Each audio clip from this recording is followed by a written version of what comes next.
너의 감사합니다. 요한복음 3장 7절로 13절 말씀 드리겠습니다.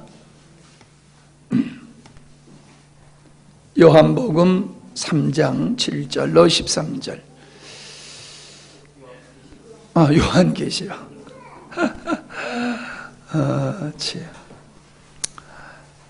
참 이래요.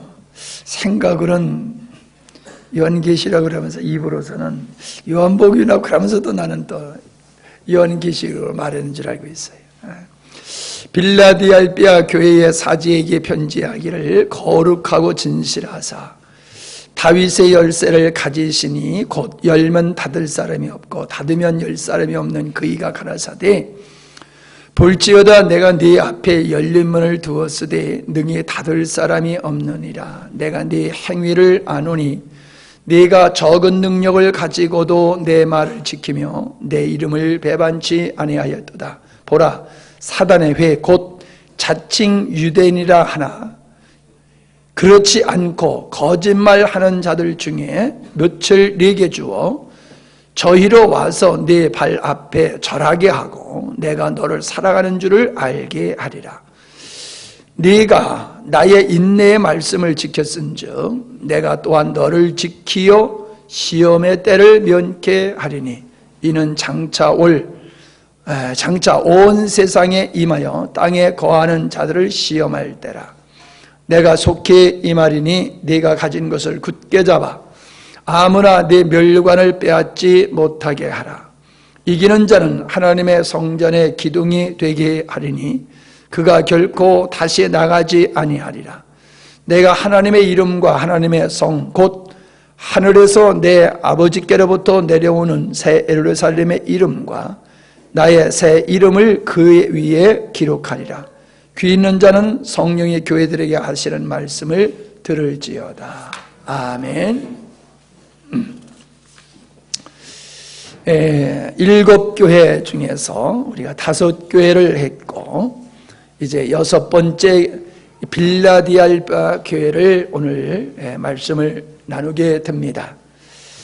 이제 다음 주는 이제 라오디아 교회를 하게 되면은 2장과 3장에 있는 7교회에 대한 말씀을 우리가 다 살펴보게 되어집니다.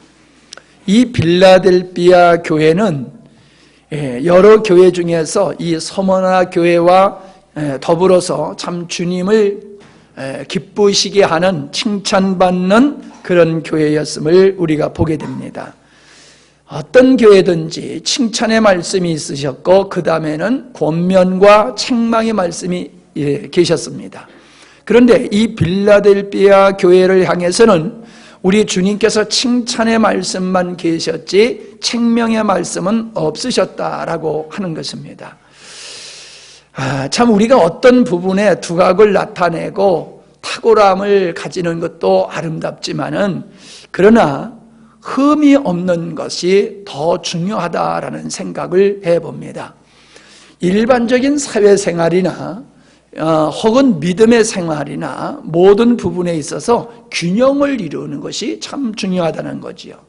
학생들이 공부를 해더라도 어떤 한 과목이 좀 성적이 아주 안 좋으면은 그 과목 때문에 전체적인 평균 점수가 떨어지게 되어지는 걸 보게 되지요. 제가 인생을 살면서 가만히 본 결과 이런 것을 제가 발견하게 되었어요.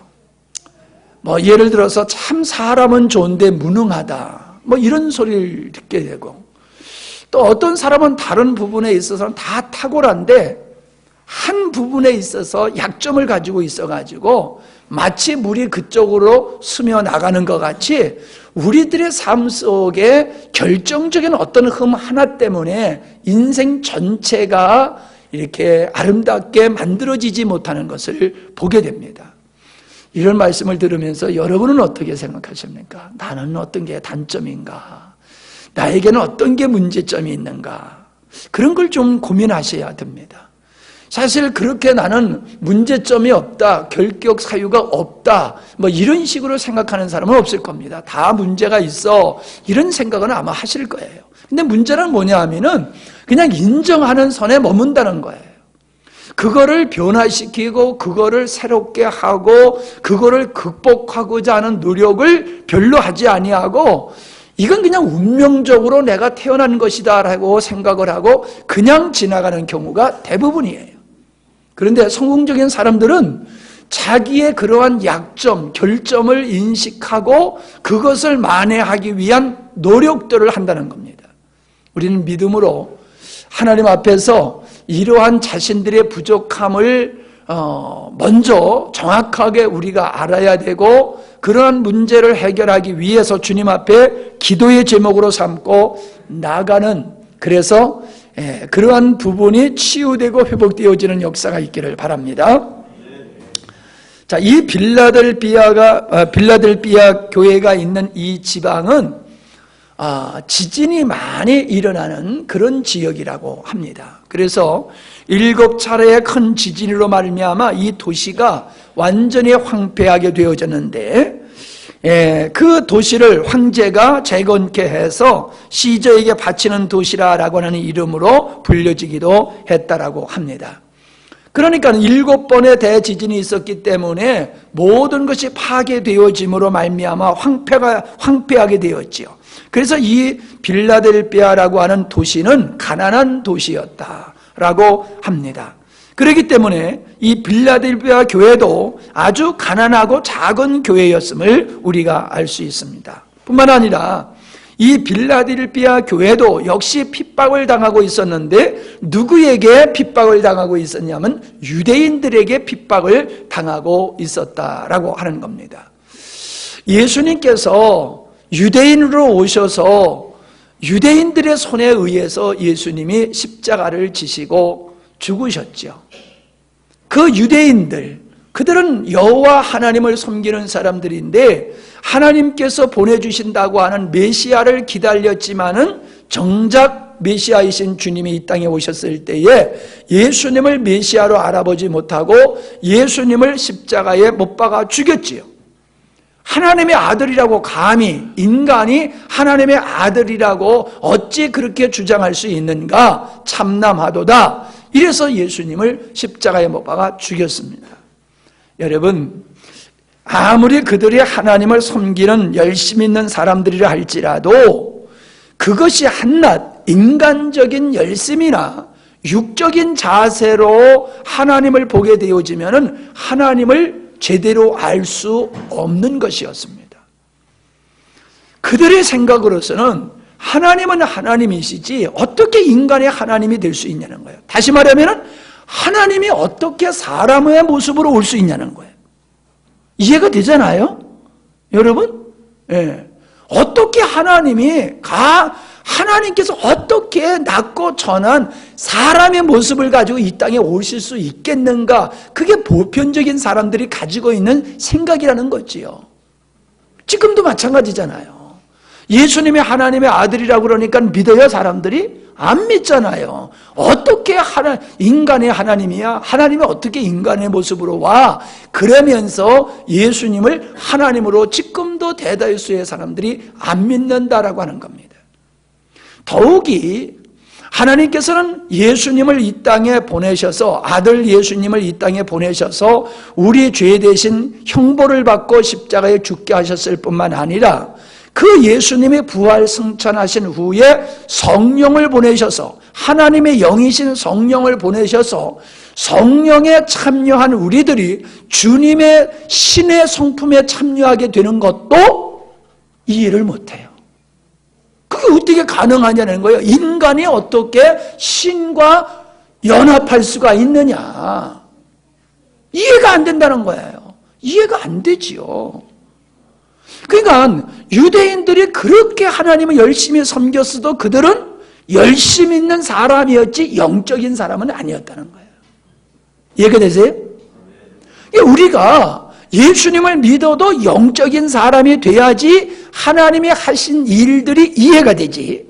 우리가 영적인 자세로 안 쓰고 다분히 그냥 종교적인 인간의 이성과 논리로서, 상식으로서 하나님을 믿으면은 정말 하나님을 우리가 알아야 될 부분은 모른다는 거예요.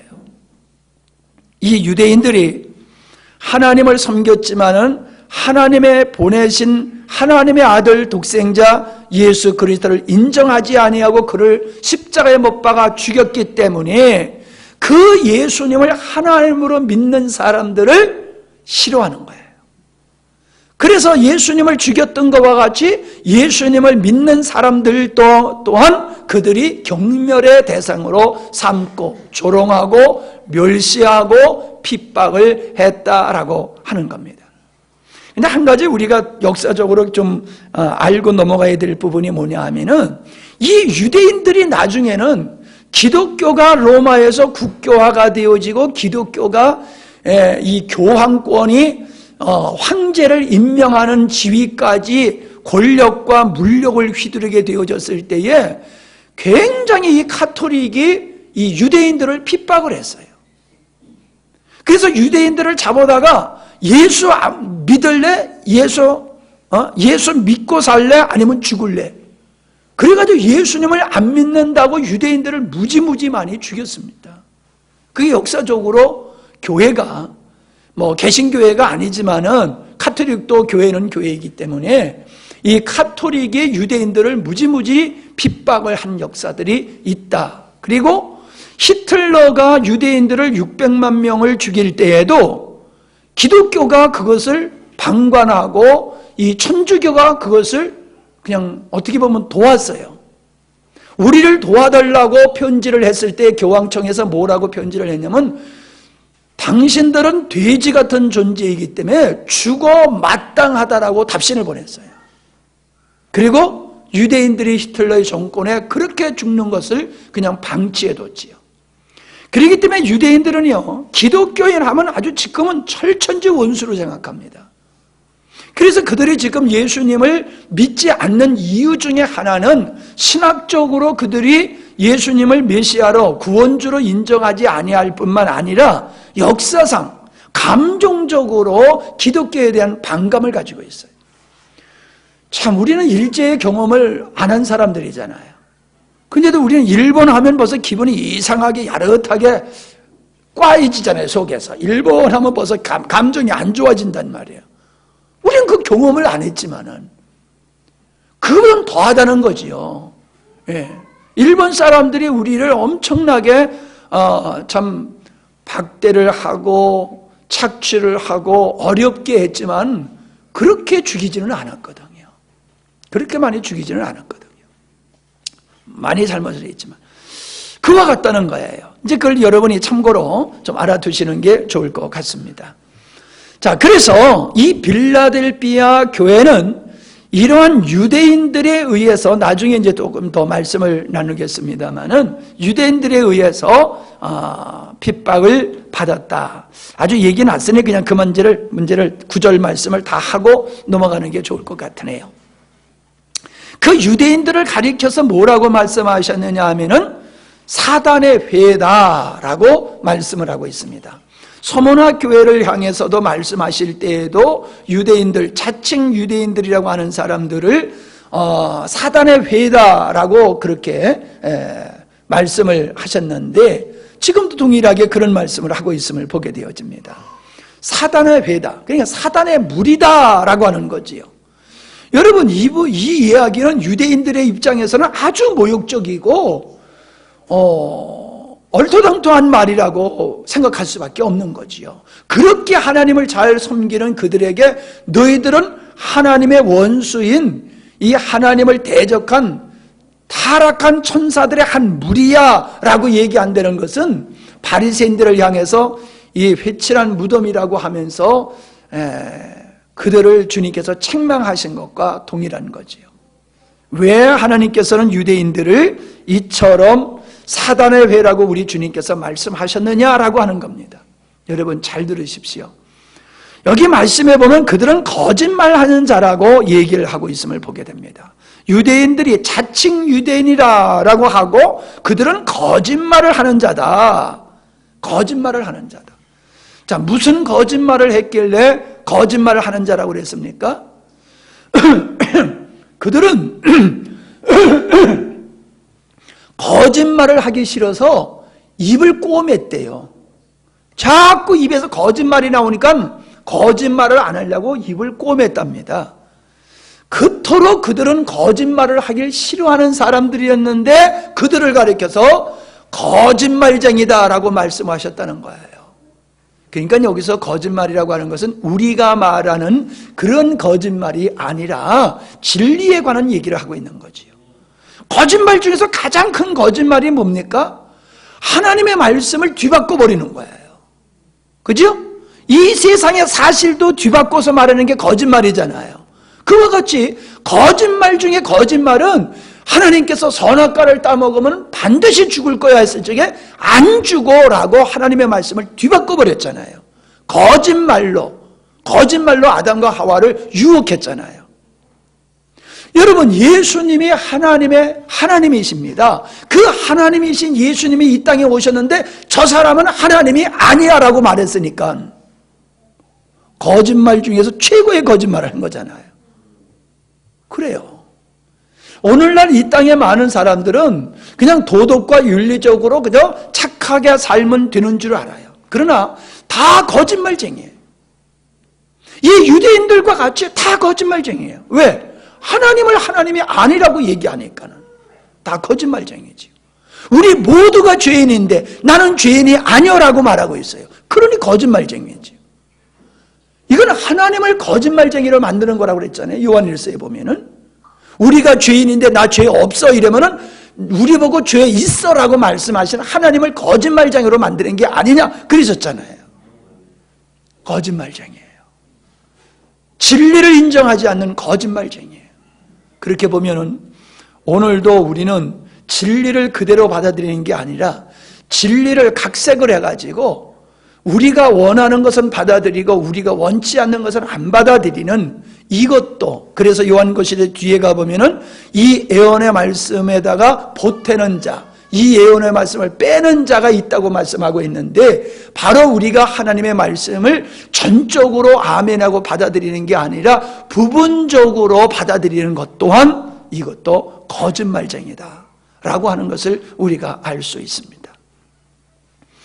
진리의 선자들을 누가 핍박하느냐 하면은 이 거짓에 쓴 사람들이 진리에 쓴 사람들을 항상 핍박하게 돼 있어요. 여러분, 진리에 있는 사람은 거짓에 있는 사람을 불쌍히 여기고 그들을 구원하기 위해서 애를 씁니다. 근데 거짓에 있는 사람은 진리에 있는 사람 보고 너 거짓말쟁이야 그러면서 박해를 해요. 이해가 되세요? 진짜 내가 진리에 있으면 거짓에 속아 있는 사람을 불쌍히 여긴단 말이에요. 근데 거짓에 빠져 있는 사람은 진리의 사람을 보고 거짓말쟁이라고 하면서 그들을 박해를 한다니까요. 그걸 보면 알 수가 있어요. 예수님을 유대인들이 십자가에 못 박았을 뿐만 아니라 지금도 하나님을 잘 섬긴다라고 하는 사람들이 도리어 하나님을 영적으로 잘 섬기는 사람들을 이단으로 정죄하고 광신자라고 정죄하고 핍박하는 경향이 지금도 우리 믿음의 생활 현장에서 많이 볼 수 있어요. 그냥 적당히 예수 믿기를 원하지 열정적으로 예수 믿는 걸 사람들은 원치를 안 해요. 그건 광신자라고 생각을 해요. 그러니까 그런 사람들의 생각은 신앙의 하나의 액세서리와 같은 거예요. 취미 생활과 같은 거예요. 적당히 해야지 너무 심취해버리면 안 된다. 그럼 뭐에 심취해야 되는 거냐는 거예요. 자기 자신에게 심취하기를 원하고 자기 자신을 위해서는 죽도록 살기를 원하지만은 진리를 위해서는 그렇게 살기를 원치를 안 해요. 이 거짓말쟁이들이에요. 예수님을 믿으면서도 실상은 예수님과 예수님의 말씀을 진리로 받아들이는 게 아니라 상대적인 것으로 여기고 구별해서 취사 선택하는 이것이 오늘날 자칭 기독교인이라고 하지만은 사단의 회의에 속해 있는 이러한 그리스도인들이 얼마나 많은지 모릅니다. 여러분, 이렇게 얘기하면은 목사님은 너무 한국교회를 비관적으로 보고 비판하는 거 아닙니까? 라고 얘기할지 모르지만은 저도요 그런 줄 몰랐어요. 그런데 진리의 말씀을 알아가면 알아갈수록 한국교회는 너무나 진리로부터 멀어져 있다라고 하는 것을 알게 되어지더라고요. 밝으면 밝을수록 이 안에 먼지가 많은 게 발견되어지듯이 내 안에 진리가 더 명확해지면 명확해질수록 아닌 것들에 대해서 분별이 되더라는 거예요. 그러니까 여러분, 거짓말해서 많은 사람을 유괴해 간다라고 하면 가만히 있겠어요, 여러분? 아니라고 외칠 거 아니에요. 저 거짓말쟁이라고 그렇게 여러분 외칠 거 아니에요? 사람들이 미혹되지 않도록? 그건 그렇게 해야지 맞지요. 가만히 있으면 됩니까? 아니거든요. 그러니까 자꾸 저는 왜 자꾸 한국교회에 이런 비복음적인 부분을 자꾸 이야기를 하냐 하면은 이게 말씀으로 씻혀져 나가야 돼요. 우리 안에도 모르게 이런 것들이 많이 들어와서 있어요. 그래서 말씀 앞에서 이런 것들이 씻어져야 되고 바른 진리로 우리가 무장해야 되기 때문에 아닌 것에 대해서 이야기하는 것이지 누구를 비난하는 게 좋아서 그렇게 비난하는 게 아닙니다. 진리가 아니다라고 하는 걸 이야기하고 여러분들이 구별하실 수 있도록 분별하도록 여러분들에게 도움을 드리는 것입니다. 자, 그런데 이러한 사단에 속한 사람들을 빌라델피아 교회에 몇 사람을 보내서 그들이 교회 앞에 굴복하게 한다는 거예요. 이게 무슨 말씀입니까? 그 뒤에 말씀에 보니까는 내가 너를 사랑하는 줄을 알게 하리라. 무슨 얘기예요? 이 빌라델피아 교회가 유대인들의 박해를 받다 보니까 위축되어 있는 거예요. 위축되어 있는 거예요. 혹은 내가 잘못된 거 아니야? 라는 의구심도 가질지 모르겠어요. 그러니까 너희들의 믿음이 잘못된 게 아니다. 너희들은 나와 아름다운 관계를 갖고 있는 거야 라는 위로를 주기 위해서 그 유대인 중에 몇 사람이 이 빌라델피아 교회에 와가지고 항복을 하는 거예요. 잘못했다고 회개하는 거예요. 우리가 당신들을 오해했습니다. 우리가 당신들을 박해한 게 잘못됐습니다. 라고 용서를 구하게 되는 일이 있게 하게 되는 거예요. 그래서 너희들이 틀리지 않은 것을 알게 해 주시겠다. 이런 말씀을 하는 것을 보게 되어집니다. 여러분, 우리가 이 땅에서 믿는 자로 믿지 않는 자들의 조롱과 멸시를 받으면서 우리는 이 세상을 살아가고 있습니다. 그러나 여러분, 살아가다 보면요, 그들이 우리 앞에 무릎을 꿇을 때가 있어요. 제가 종종 얘기하지만은 우리 사촌들이 예수님 믿는 사람이 한 사람밖에 없었어요. 그리고 다 내 위에 형님들인데, 우리 아버지가 이제 셋째다가 보니까는 형님들인데 예수 믿는다고 우리를 얼마나 무시하고 멸시하고 그랬는지 몰라요. 그랬던 그분들이 우리 큰아버님 장례 치른 후에 온 이제 사촌들이 다 모였을 때에 가장 형님 되시는 분이 저한테 기도해달라고 그러시더라고요. 그래서 제가 모든 형님들을 놓고 기도했어요. 이게 뭐예요? 그분들이 무릎을 꿇는 거예요. 무릎을 꿇는. 우리의 신앙을 인정하는 것이, 그것이 그들이 무릎을 꿇는 일입니다. 여러분, 우리가 비록 많은 시간을 믿지 않는 자들에게 환난과 핍박을 당할지 모르지만은 이 다니엘서를 보면은 느부갓네살 왕이라든가 또 바로라든가 이런 사람들이 하나님을 믿는 사람들한테 무릎을 꿇고 너희의 하나님이 진짜 하나님이다 이렇게 고백하는 것을 우리가 보잖아요. 여러분, 우리가 주님의 말씀대로 신실하게 살아서 그들이 우리를 향하여 너희들의 믿음이 참 믿음이다 라고 말할 수 있는 것, 이것이 그들이 우리 앞에 무릎을 꿇는 것이고 하나님 앞에 무릎을 꿇는 것입니다. 그런 일들이 여러분의 삶 속에 종종 있기를 바랍니다. 친구들이 그렇게, 가족들이 그렇게, 나의 상관들이 그렇게, 내 주변의 사람들이 하나님의 권위 앞에 무릎을 꿇는 역사들이 있기를 바랍니다. 자, 여기 예수님의 어떤 모습으로 나타나냐 하면은 거룩하시고 진실하신 모습으로 나타나시는 모습을 봅니다. 이 거룩이라는 말을 우리가 많이 사용하지만은 사실 이 거룩이라는 말의 뜻을 우리가 온전히 이해하기가 어렵다라는 이야기입니다. 왜냐하면은 우리는 거룩이라는 말을 그냥 도덕적으로 윤리적으로 깨끗하게 살아가면 그것이 거룩이라고 생각합니다마는, 그러나 그거는 잘못된 거예요. 거룩은 하나님께만 적용되어지는 단어라고 그래요. 그러니까 하나님은 거룩하신 분이야. 그러니까 하나님을 우리들에게 표현할 때에 하나님은 거룩하신 분이야 라고 표현한다는 거예요. 그러니까 하나님이 거룩하신 분이요. 그 거룩이라는 말이 하나님을 이해시키는 단어인데 우리가 하나님을 한 말로 어떻게 다 이해를 할 수가 있겠습니까? 하나님은 거룩하신 분이에요. 그분은 위대하신 분이에요. 그분에게만이 적용되는 이 단어, 이 거룩. 그래서 예수님께도 이 거룩한 분이라고 말씀을 하심을 통해서 예수님도 하나님과 동등된 분임을 우리에게 말씀해 주시고 있을 뿐만 아니라 오늘 우리를 가리켜서 성도라 그렇게 말하지 않습니까? 성도님 이렇게 불러요. 우리는 성도님 하고 부르는 것보다는 집사님 부르는 게 더 좋지요. 예.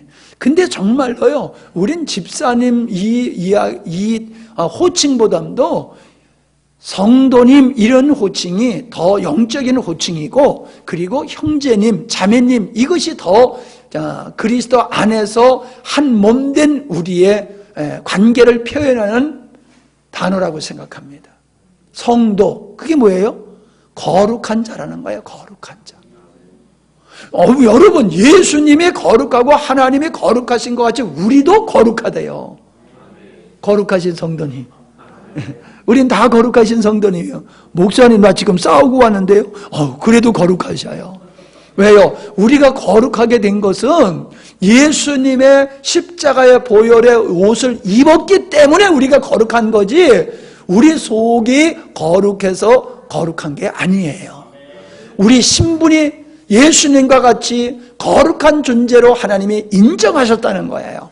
그래서 성경에 보면은 항상 사도 바울이 교회를 가리킬 적에 성도다, 성도다 그렇게 표현하고 있으면 정말로 영광스러운 것임을 믿으시기를 바랍니다. 근데 이분이 다윗의 열쇠를 가지고 오셨어요. 다윗의 열쇠. 1장 18절에 보면은 예수님께서 사망과 음부의 열쇠를 가지셨다라고 이야기를 하고 있는데, 여기 보니까 다윗의 열쇠를 가지셨다라고 말하고 있습니다. 열쇠. 일본에 가가지고 이 키가 없어서 자꾸 얘기하는데 일본 사람이 못 알아들으니까 연세 많으신 분이 쇠대 그러니까 얼른 알아들더래요. 열쇠, 쇠대요, 쇠대. 일본 말로 쇠대. 우리 창고 문을 닫기도 하고 열기도 하는 열쇠가 있잖아요. 이것은 우리가 지난번에 살펴봤다시피 이거는 권세를 의미하는 것이라고 그랬잖아요. 그래서 분권 왕들이 황제가 오게 되면 금으로 열쇠를 만들어서 선물로 드리므로 당신은 우리의 통치자입니다 라고 하는 고백을 했다는 말씀을 드린 것 여러분이 기억이 나실 줄 압니다. 근데 예수님은 다윗의 열쇠를 가지셨다는 거예요. 왜 다윗의 열쇠였을까요? 이것은 이사야서 22장 15절, 20절로 24절에 보면은 그 나라의 국고를 맡은 사람이 엘리야김이에요. 이 엘리야김이 나라의 국고를 맡았기 때문에 국고, 나라의 살림살이를 맡은 이에게는 재정의 출납의 권위가 있잖아요. 권리가. 그렇기 때문에 그에게는 열쇠가 주어진 거지요. 이스라엘의 금고를 열었다 닫았다 할 수 있는 열쇠를 줬어요. 그런데 바로 이 엘리야김이 누구를 말하고 있느냐 하면 메시아에 대한 상징적인 인물이에요. 그래서 이 엘리야김이 열쇠를 가지고 있는 것은 그것은 곧 메시아께서 메시아의 권세를 의미하는 것이다 하는 거지요. 그래서 이 엘리야김은 다윗의 국고를 맡고 있었던 사람이기 때문에 다윗의 열쇠다 그렇게 말씀을 하고 있는 거예요. 그래서 하나님의 나라를 다윗의 왕국이다 이렇게 표현하고 예수 그리스도의 권세를 다윗의 열쇠다 이렇게 표현하기도 하는 것을 보게 되어집니다. 이처럼 예수님은 열쇠를 가지신 분이요. 다윗의 열쇠. 즉 인간을 구원하고 멸하는 그런 권세를 가지신 분이에요. 그래서 문을 닫으면은 열 사람이 없고 열면은 닫을 사람이 없는 이 예수 그리스도의 주권을 여기서 우리에게 말씀해 주고 있는 거예요. 근데 이분이 열린 문을 두고 계시다라고 말씀하고 있어요. 아직 문이 안 닫혔대요. 문이 열려 있대요. 그건 뭡니까? 예수님과 함께 있는 사람은 열린 문이고 예수님과 함께 하지 않는 사람에게는 천국이 닫힌 문이 되어버리는 겁니다. 그래서 요한계시록 21장 22절로 25절에 보니까는 거기는 성전이 있는데 성은 낮과 해와 달의 비침에 쓸데없어요. 이는 하나님의 영광이 비치고 어린 양이 그 등이 되심이라. 그래서 어린 양이 되어지시는 예수님이 그 천국의 빛과 같은 존재이기 때문에 거기는 낮에는 성문이 열려있듯이 그 성문은 25절에 보니까는 성문들을 낮에 도무지 닫지 아니하니 거기는 밤이 없습니다. 그래서 예수님과 함께하는 것은 낮이고 예수님이 함께할 때는 항상 문이 열려 있다라고 하는 것을 의미하는 거예요. 그러니까 천국은 예수님과 함께하는 사람에게는 열린 문이 되어지는 거고 예수님을 믿지 않는 사람에게 천국은 닫힌 문이 되는 거예요. 주님이 천국문을 열어주지 아니하시면 누구도 천국에 못 들어가요. 왜요? 믿음은 주님이 주시는 것이기 때문에 그래요. 주님이 나에게 믿음을 주시면은 내가 천국문을 열고 들어갈 수가 있어요. 그러나 주님이 우리에게 믿음을 안 주시면은 그에게는 천국문을 닫아버린 거예요. 그래서 누구도 그 하나님의 나라를 들어갈 수가 없다라고 하는 것을 우리에게 보여주고 있는 것이지요. 여러분, 이 열린 문, 우리에게는 정말로 천국이 열린 문이 되어야 될 줄 믿습니다. 우리 주변의 사람들에게도 천국문이 열린 문이 돼야 돼요. 닫힌 문이 되는 사람한테 아무리 전도해봤댔자 이게 열매가 맺어지지 않습니다. 축복도 열린 문이 되시기를 바랍니다. 여러분의 사업도 열린 문이 되시기를 바랍니다. 하나님께서 여러분의 길을 열어주셔야지 열리지 내가 노력한다고 해서 내 길이 열려지는 게 아니에요. 여러분의 자녀의 미래가 열린 문이 돼야지 돼요. 그러기 위해서는 우리의 자녀들이 우리 주님과 함께 더불어 살아가는 낮의 생활이 돼야 돼요. 주님과 상관없는 밤의 생활이 되어지면 그에게는 하나님께서 열린 문을 허락하시지 않는 거예요. 닫은 문이 돼버리는 거예요. 우리 자녀들에게 주님과 더불어 살아가는 낮의 생활이 될 수 있도록 아름답게 섬기시기를 바랍니다. 자, 이런 빌라델피아 교회를 향해서 네 행위를 안다라고 말씀하고 계십니다. 행위를 안다. 자, 그래서 뭐라고 말씀하셨어요? 네가 적은 능력을 가지고도 내 말을 지키며 내 이름을 배반치 아니했다. 그게 8절 말씀이고 10절 말씀에 보니까는 인내의 말씀을 지켰다라고 말씀을 하고 있는 겁니다.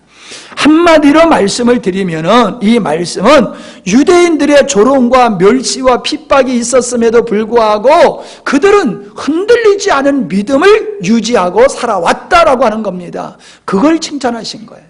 뭘 잘했다라고 말씀하시는 게 없어요. 뭘 잘했다라고 하는 게.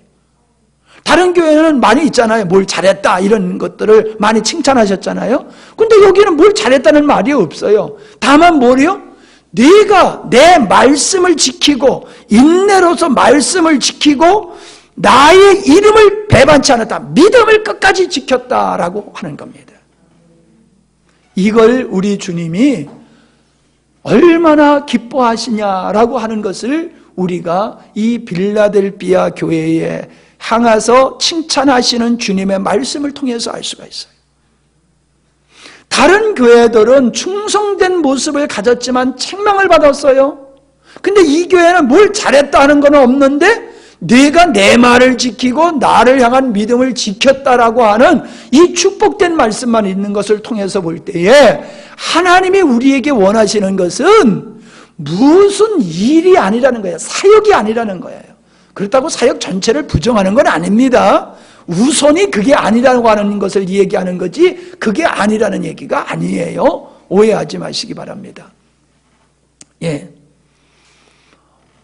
우리가 믿음이 없어도 교회 안에서 많은 사역에 동참할 수가 있습니다.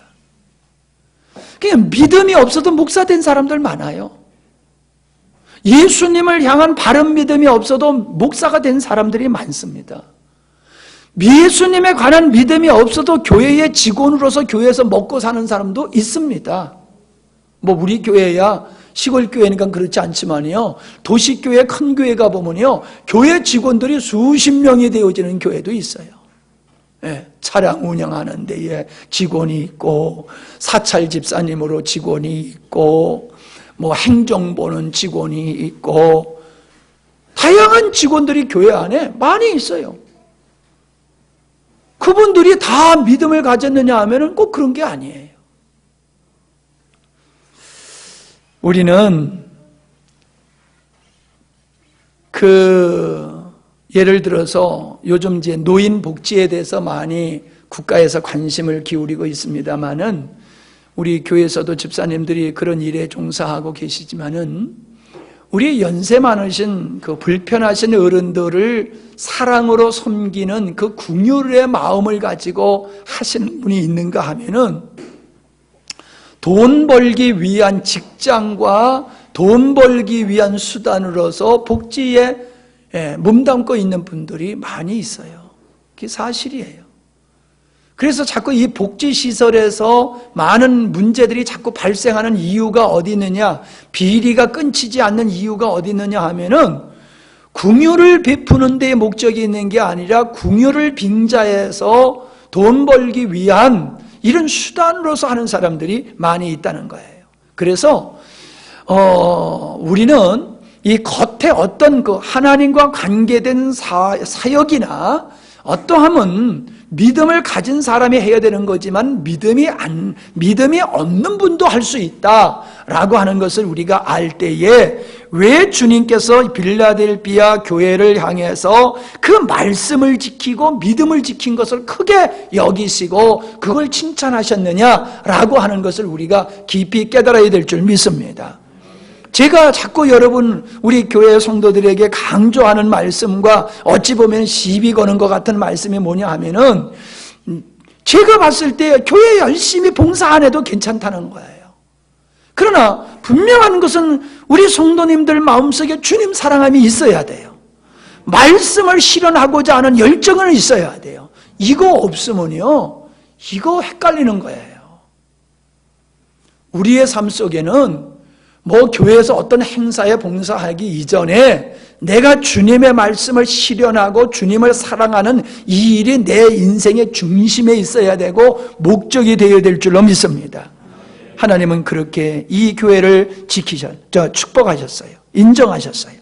자, 그래서 뭐라고 말씀하셨냐면, 시험의 때에 너희를 지켜서 시험의 때를 면케하리라, 그렇게 말씀해 주고 계세요. 이 말씀은 무슨 말씀이냐? 세대주의자들이 말하는 것은 대환란 때에 휴거를 해서 사람들이 공중으로 올려가가지고 예수님과 공중에서 혼인잔치를 하고 있을 때에 이 땅에서는 7년 대환란이 있을 거다. 그래서 하나님은 당신의 귀한 자녀들이 이 땅에서 환란날을 통과하지 않도록 불름을 받을 거다, 이렇게 보고 있습니다. 그러나 그 뜻이 아니라, 주님께서는 우리가 이미 이 땅에서 인대접, 나팔대접, 그 다음에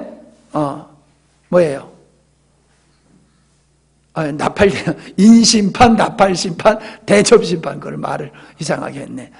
이 세 가지 심판을 교회 시대에 이 땅에 부어주고 있다는 겁니다. 그래서 이미 이 땅에는 기근과 전쟁과 지진과 질병, 자연재해로 말미암아 도처에서 수십만의 사람들이 죽고 고통을 당하는 일들을 우리가 매스컴을 통해서 뚜렷하게 보고 있습니다. 자연재해로 얼마나 어려움을 겪고 있습니까? 여러분, 하늘에서 하늘의 3분의 1이, 바다의 3분의 1이 죽는 역사가 어떻게 일어납니까? 땅이 죽고 바다가 죽고 하늘이 죽는다. 이건 오염이에요, 오염. 공기 오염, 땅 오염, 바다 오염을 통해 가지고 죽어가고 있잖아요. 죽어가고 있잖아요. 전쟁이 끊이질 않잖아요. 질병이 얼마나, 우리 조류 인플루엔자 때문에 겨울을 얼마나 우리가 어렵게 보냈습니까? 먹고 싶은 닭고기 못 잡수시고, 이제 열심히 드시기 바랍니다. 이런 일들이 지금 벌어지고 있어요, 이 땅에서. 그래서 주님께서는 이 땅에서 이미 교회 시대에 인심판, 나팔심판, 대접심판이 이미 진행되고 있는 이 시대에 하나님의 백성들을 영적으로 보호하신다는 거예요.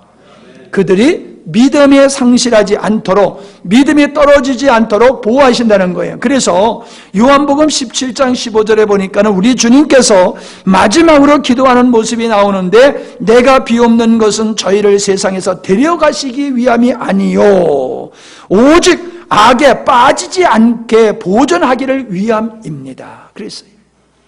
데려가시는 게 목적이 아니라 이 땅에서 환난과 핍박과 고난이 있는 이 땅에서 저희들이 악에 빠지지 아니하도록 지켜주시겠다는 거예요. 여러분, 지진이 나지 않는 지진 속에서만 보호받는 게 보호입니까? 아니에요. 환경 속에서 보호받는 거, 그게 주님이 약속하신 게 아니에요. 주님께서 우리를 환난 때에 면케하여 주신다고 하는 것은 영적으로 우리가 이 세상의 잘못된 풍조와 사상에 끌려가지 아니하고 순수하게 빌라델피아 교회와 같이 믿음을 지키게 될 것을 말씀하시는 거예요. 그게 축복인 줄 믿으시기를 바랍니다. 요즘 보세요. 사람들이 다 믿음 까먹고 있잖아요. 다 믿음 까먹고 껍데기만 가지고 있어요. 껍데기 믿음, 형식만 가지고 있어요. 그래서 경건의 모양은 있지만 경건의 능력은 부인하는 자들이라 없다는 거예요. 오늘 시대가 그렇잖아요. 오늘 사천시에서 선거에 나오신 분이, 출마하신 분이 와서 같이 대화를 하다 가셨는데, 그분이 그런 말씀을 하세요. 어디 가서 누구 가지고 앉아서 처음 얘기하다 보면은 예수 안 믿는 사람인 같은데, 한참 얘기하다 보면 예수 믿는 사람을 다 드러난대. 그런 얘기를 하더라고요. 그게 뭐예요? 얼른 봐도 목사님 같이 보여야 되는데 안 그렇다는 거예요. 얼른 봐도 권사님 같이 봐야 되는데 안 그렇다는 거예요. 한참 얘기하다 보면 권사님이고, 한참 얘기하다 보면 장로님이고, 그렇다는 거예요. 아니지요. 그러면 안 돼요. 우리가 세상에 편리한 것은 맞지만은 세상에 좋은 거 따라가다 우리 믿음 다 뺏겨버리면은 이거 거덜나는 겁니다. 믿음 지키시는 여러분 되시기를 바랍니다. 그 은혜와 축복을 받으시기를 바랍니다. 우리 주님께서 시험의 때에 내가 너희들을 지켜주마라고 말씀하고 있습니다. 그 다음에 볼 수 있는 게 굳게 잡으라. 내가 지금 잡고 있는 것, 그거를 굳게 잡아서 너의 면류관을 빼앗기지 않도록 하라라고 말씀하고 있습니다. 무엇을 굳게 잡으라고 말씀하고 있는 걸까요? 11절에 굳게 잡으라. 그러니까 지속적으로 하라는 얘기지요. 지금 잡고 있잖아요. 그거 꼭 잡고 있어? 그 말이란 말이에요. 그죠? 그거 꼭 잡고 있어. 놓지 말고. 그러면 이미 하고 있는 일을 지속하라는 얘기지요. 아멘? 그러니까 뭐예요? 인내의 말씀을 지키며 하나님의 말씀을 따라 살면서 하나님의 이름을 배반치 않은 믿음을 끝까지 지키라는 거예요. 믿음을 가지고 있다가 중간에 포기해버리면요, 소용없어요. 끝까지 믿음은 끝까지 가야지 믿음이지, 믿음 생활을 하다가 중도에 믿음을 놔버리면은 앞에 거는 소용이 없는 거예요. 믿음은 처음부터 끝까지 다 유지되어야 될 줄 믿습니다. 여러분, 우리가 편안할 때는 좀 믿음의 생활하기가 좀 헐렁헐렁한 것 같고 쉬운 것 같아요. 그런데 아니에요. 우리가 좀 어려우면요, 더 바짝 긴장해가지고 믿음을 챙기지만 뭔가 생활이 헐렁헐렁하고 여유가 있으면요, 그때서부터는요, 마음이 풀어져가지고 하나님도 잊어버리고 오직 내 눈앞에 보이는 세상만 그냥 가깝게 보이고 주가 주님으로 돼버리는 거예요. 여러분, 끝까지 인내하시기 바랍니다. 끝까지 부여잡으세요. 여러분이 가지고 있는 믿음, 세상이 어떻게 돌아가든지 우리는 세상을 거꾸로 사는 사람입니다. 세상 사람들은 세상을 소망하고 살지만 우리는 세상이 나그네야, 나그네. 잠시 머물다 가는 여행에 그냥 경로, 잠깐 스쳐 지나가는 정점이에요. 거기다가 뭘 마음을 두고 거기다가 뭘 쌓겠어요. 절대로 여러분 그렇게 되지 않기를 바랍니다. 면류관을 빼앗기지 않게 하라라고 말씀하고 있습니다. 자, 면류관, 하늘의 상금이 있다는 이야기인데 여기서 말하는 우리가 하늘의 상금이라고 하면 자꾸 이 땅에서의 어떤 것을 비교해서 생각을 하다 보니까 오해하는 경우가 많아요. 자, 천국은 우리가 믿음으로 들어가기 때문에 우리가 이 땅에서 천국에 갈 때에 천국에 가서 계급이 있는 그런 건 아니라는 거예요. 차등이 있는 게 아니라는 거예요. 천국에는 오직 예수 그리스도의 보혈로 들어가는 겁니다. 그러면 이렇게 생각하기 쉽지요. 나는 열심히 믿고 천국 가고 효원이는 엉터리로 예수 믿다 천국 가고 그러면 열심히 믿다가는 나는 억울한 것 같잖아. 그지요? 다른 사람은 대충 살면서 천국 가고 나는 열심히 믿고 천국 가고 그러면 나는 손해보는 것 같지요? 여러분은 그렇게 생각 안 하시나 보다. 하던 좋아서들 생각을 그렇게 하지. 나는 그런 생각을 해봤어요. 예. 누구는 평생을 세상 즐기다가 마지막에 예수 믿고 천국 가고 나는 어릴 때서부터 예수님하고 곱게-가지고 한번 내 마음대로 못 해보고 그냥 질질질질 끌려가가지고 천국 가고 뭔가 내가 손해보는 것 같아요. 주님이 뭘 하셨어요? 품꾼의 얘기를 하셨잖아요. 9시에 나갔더니 놀고 있는 사람이 있어. 왜 여기서 놀고 있느냐? 우리를 쓰는 사람이 없어서요. 그러니까 야 들어와라. 우리 농장에서 일해라. 일을 했어요. 12시쯤 가니까 또 놀고 있는 사람이 있어. 왜 놀고 있냐고. 우리 쓰는 사람 없다고. 오라고. 자 9시, 12시, 3시, 5시 가서 시장에서 보는 사람마다 다 와서 일하라고 그랬어요. 그리고 저녁에 이제 노임을 주는데 5시에 온 사람도 10만 원, 3시에 와서 일한 사람도 10만 원, 12시에 와서 일한 사람도 10만 원, 9시서부터 일한 사람도 10만 원. 그러니까 누가 뿔따구가 났어요? 9시에서 일한 사람이 뿔따구가 나가지고 주인이시여, 저 사람은 1시간 하고 일당 10만 원 받고 나는 9시서부터 와가지고 쭉도록 하루 종일 일했는데 고작 그래 고작 10만 원 줍니까? 어떻게 저 사람하고 나하고 비교할 수 있습니까? 따졌어요. 꼭 나하고 똑같아. 그랬더니 우리 주님이 뭐라 하셨어요? 그 주인이 말하기를 내 마음이야. 그랬어요. 내 마음이야.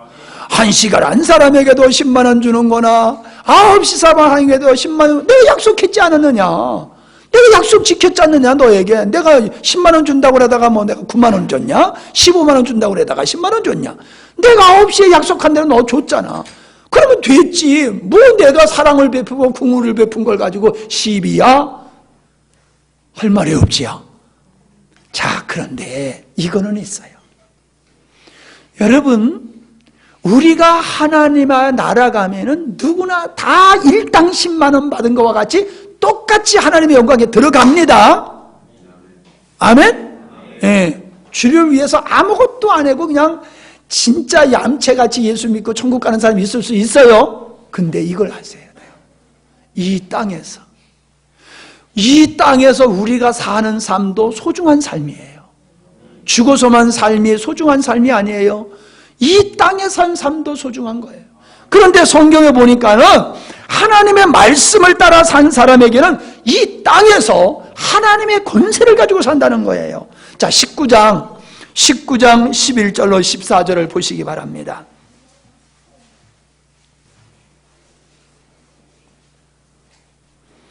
내가 하늘이 열린 것을 보니 보라 백마와 탄자가 있으니 그 이름은 충신과 진실이라. 그가 공의로 심판하며 싸우더라. 이게 예수님의 모습이죠. 자, 백마를 타고 가시는 우리 주님의 모습이 있어요. 12절 봅니다. 그 눈이 불꽃 같고 그 머리에 많은 면류관이 있고 또 이름 쓴 것이 하나가 있으니 자기밖에 아는 자가 없고 또 그가 피 뿌린 옷을 입었는데 그 이름은 하나님의 말씀이라 칭하더라. 하늘에 있는 군대들이 희고 깨끗한 세마포를 입고 백마를 타고 그를 따르더라. 예수님의 말을 타고 백마를 타고 가시는 그 뒤에 하늘의 군사들이, 하늘의 군대들이 흰옷을 입고 세마포를 입고 예수님을 쫓는 모습을 보여주고 있어요. 이게 뭡니까? 하나님의 영광에 참여하는 삶이에요.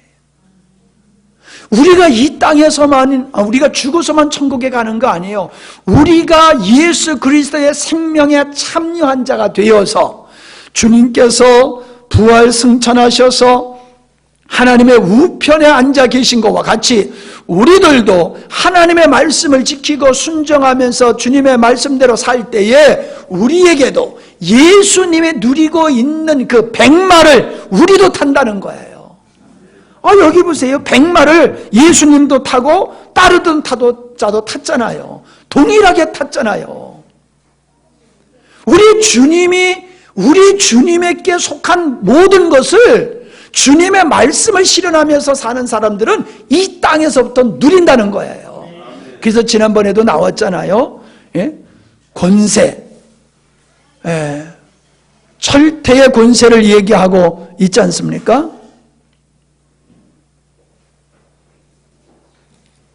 그게 어느 교회에 얘기한 거죠? 두아드라 교회에게 얘기한 건가? 두아드라 교회에게 26절에 보니까는 이기는 자와 끝까지 내 일을 지키는 그에게 만국을 다스리는 권세를 주리니 그가 철창을 가지고 저희를 다스려 질그릇 깨뜨리는 것과 같이 하리라. 그러면서 내 아버지께 받은 것이, 나도 내 아버지께 받은 것이 그러하니라. 그러니까 주님께서 이 땅에서 능력을 행하시며 사셨던 그것을 우리에게 적용시키시는 말씀이란 말이에요. 그래서 우리는 이 땅에서 왕 같은 권세를 가지고 제사장과 같은 사역을 하며 사는 것이 성도의 삶이고 그게 축복이라는 거예요. 우리가 주님의 영광을 누리며 하나님의 사신으로서 이 땅에서 하나님의 권세를 가지고 사는 거, 이게 축복이라는 거예요. 저는 이게 면류관이라고 생각합니다. 여러분, 우리가 천국 가서 면류관 받으려고, 아니 내가 효원이보다 더 큰 면류관 받으면 내가 거기서 맨날 효원이 약 올리면서 살 거 아니에요. 그러면 효원이는 맨날 목사님 바라보면서 열받으면서 살 거 아니에요. 나 목사님 시키는 대로 다 했는데 왜 목사님에게만 저렇게 큰 면류관을 주고 나에게는 왜 이렇게 조그만 거 줬냐고 맨날 천국에서 열받고 살 거라고. 그러다가 나 이거 천국 싫어요 그리고 도망갈지도 몰라. 그게 아니란 말이에요. 그런 게. 여러분, 우리가 인간으로서 이 땅에서 주님의 권세와 주님의 성품에 참여해서 거룩하고 의롭게 살 뿐만 아니라 주님의 의로우심을 세상에 드러내며 사는 거, 하나님의 권세로 죄와 사망의 권세를 멸하며 사는 거, 축복임을 믿으시기를 바랍니다. 그걸 면류관으로 생각하세요. 천국 가서 큰 면류관 받으려고 드는 건 인본주의야. 자기중심적이야. 이 땅에서 그 영광을 누리시기를 바랍니다. 더 하나님의 영광을 누리시면서 더 주님의 영광을 드러내는 그런 삶을 사시는 여러분이 되시기를 바랍니다. 마지막으로 여기 보니까 성전의 기둥이 되리라 그랬어요. 여러분, 집은 기둥이 튼튼해야 돼요. 기둥이 튼튼하지 못하면 집은 무너지잖아요. 근데 성전, 하나님의 성전에 기둥이 되겠다 했으니 얼마나 소중한 존재입니까? 그래서 그런 말 하잖아요. 이 사람은 일꾼이야. 이 사람은 기둥이야. 그렇게 말하잖아요. 우리 집에 기둥이야. 누구를 보고 그래요? 장남 보고 우리 집에 기둥이야 그런다고요. 예? 아니면은 그 자녀들 중에서 아주 탁월하게 뛰어난 자가 있어. 그러면 제가 우리 집에 기둥이야. 아버지가 기둥이야. 이렇게 말하잖아요. 중요한 인물이라는 거지요. 여러분은 영광스러운 게 기둥이십니다. 영광스러운 게 기둥이에요. 여러분들 때문에 우리 교회가 서가는 거예요. 여러분들 때문에 제가 설교하고 있잖아요. 여러분도 없어 보세요. 나 혼자서 어떻게 재미없이 설교를 하나. 여러분들이 영광스러운 교회, 주일학교, 중고등부, 청년회, 청장년회, 여전도회, 남전도회, 노인들, 연로하신 분들 다 세워가는 여러분들이 기둥이에요. 아멘? 기둥이 튼튼해야 돼요. 기둥이 부실하면 안 돼. 그게 기둥으로 삼는다는 거예요. 그 중요한 인물이라는 거죠. 너희가 멸시를 당했어? 이 땅에서 너희들이 천대를 받았어? 아니야. 너희는 하나님의 나라의 기둥이야. 너희가 그렇게 시시한 존재가 아니야. 너는 그렇게 중요한 존재야. 그렇게 말씀하시는 겁니다. 예, 2시간 나눠서 하긴 그래서 그저 1시간으로 부지런히 하다 보니까 조금 빨리빨리 진행되는데 잘 들으시길 바랍니다. 그 다음에 마지막으로 보니까는 이름의 기둥에 이름을 새겨줘요. 근데 그 기둥에는 교회를 상징하는 구약의 성도, 신약의 성도를 상징하는 12사도와 12지파의 이름이 새 예루살렘 기둥에 새겨진다라고 말씀하고 있음을 보게 됩니다. 자, 여러분, 이름을 새긴다라고 하는 것은 변개치 않는 것을 의미하는 거지요. 불로 확 지져가지고 여러분 문신을 해도 안 지워지는데 불로 지져가지고 예수, 지저스 하고 쫙 그냥 불로 지져놔 보세요. 죽을 때까지 그거 없어지겠어요? 안 없어지는 거란 말이에요. 우리에게 예수님의 이름을 새긴대요. 하나님의 이름을 새긴대요. 너는 하나님의 것이야. 너는 내 것이야. 그래서 내 이름을 쓴단 말이에요. 내 이름을. 여러분 공책 사면 거기다 누구 이름 써요? 서효원 이렇게 써요? 내 이름 쓴단 말이에요. 친구 이름 안 써요. 아무리 정다운 친구 이름에도 거기다 안 써요. 내 가방에 내 이름 써요. 내 공책에 내 이름을 써요. 내 것은 내 이름을 써요. 하나님의 내 이름을 써놨어. 이건 내 것이야. 아멘? 저놈이 가져가도 그건 내 것이야. 언젠가는 찾아와. 할렐루야. 누구를 끝까지 인내의 말씀을 지키며 주님의 이름을 배반치 아니하고 주님 사랑하며 살아가는 사람, 그 사람을 시험대를 면하게 하시고 그렇게 만들어 주신다. 할렐루야. 얼마나 복됩니까? 여러분, 우리는 이 축복된 자리에 있음을 감사하실 수 있기를 바랍니다. 고마우신 아버지 하나님, 참 토요일이 행복하고 즐겁습니다. 이 교회들을 통해서 우리 주님께서 우리들이 바르게 가져야 할 신앙의 참모습을 가르쳐 주시니 참으로 감사함을 드립니다. 주님, 빌라델비아 교회가 가지고 있었던 이 참 믿음, 아름다운 믿음을 크게 평가하시고 칭찬해 주셨던 것과 같이, 그리고 끝까지 그걸 부여잡으라고 말씀하셨던 것과 같이 우리들도 그러한 믿음의 자리에 굳게 서게 도와주시옵소서. 이끌어 주시옵소서.